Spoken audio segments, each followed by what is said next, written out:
All right, today we're going to talk about a guy who went into World War II armed with a longbow, a Scottish broadsword, and a set of bagpipes. And no, this isn't some made-up story from a movie. This is the absolutely real and frankly unbelievable life of Lieutenant Colonel Jack Churchill. So, when another officer questioned his, let's call it, unusual choice of weapon, this was Jack Churchill's actual reply. It's a line that just perfectly sums up the wild, completely audacious spirit of the man we're about to get into. Exactly. I mean, who actually says that? Who brings a medieval arsenal to a war that was all about machine guns and tanks? Well, a guy who was anything but ordinary long before the first shots were even fired.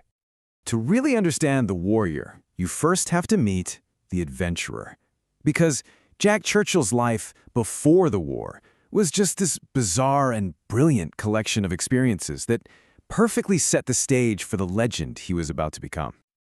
His pre-war resume? It reads like a work of fiction. Seriously. He was a career soldier who just left the army to become a newspaper editor, a model, and even a movie extra. And his timing was just impeccable. Right before he re-enlisted for the war, he was representing Great Britain in the World Archery Championships. This wasn't just some hobby for him. This was his life. So, when Germany invaded Poland, Churchill was right back in it. And he didn't just bring his military training back to the army. Oh no, he brought his entire eccentric personality with him, complete with his favorite and, yeah, highly unusual tools of the trade.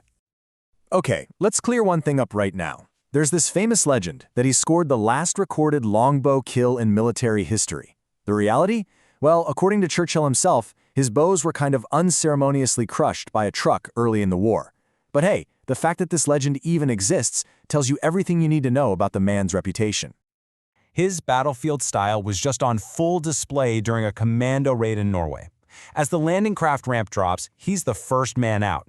But before he starts charging, what does he do? He plays a rousing tune on his bagpipes.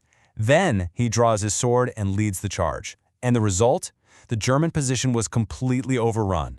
It was pure psychological warfare and just sheer, unadulterated bravery. Then we get to the Italian campaign, where his legend grew even bigger. This is where Mad Jack starts pulling off feats that sound like they were ripped straight from a Hollywood movie script, except they were all too real. 42.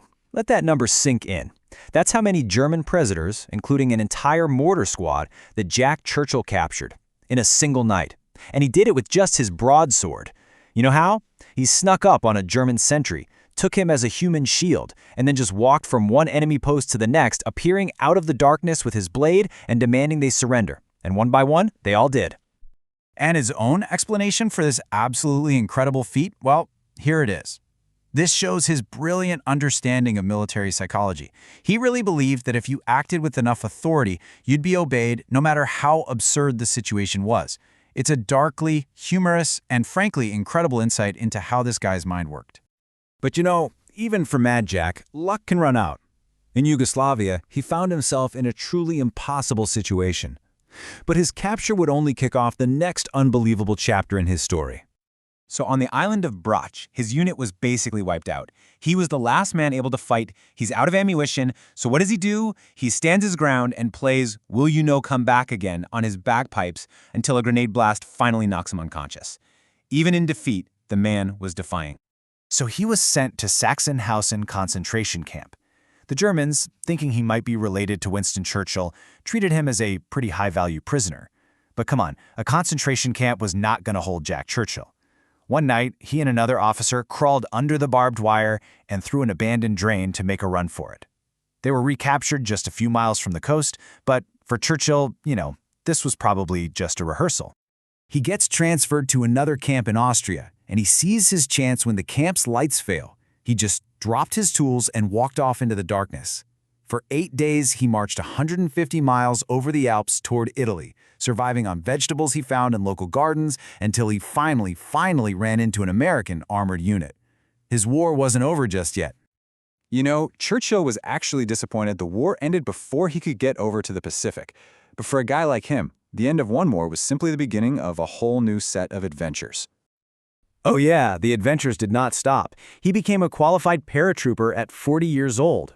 He served in Palestine, where he helped evacuate a medical convoy that was under attack.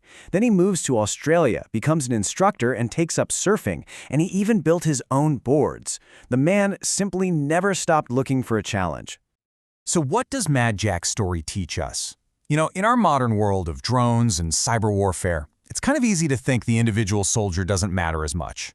But Jack Churchill is this powerful reminder that sometimes the most effective weapon is the unbreakable, the unpredictable, and the utterly audacious spirit of a single person. It really makes you wonder, what can that kind of audacity still achieve today?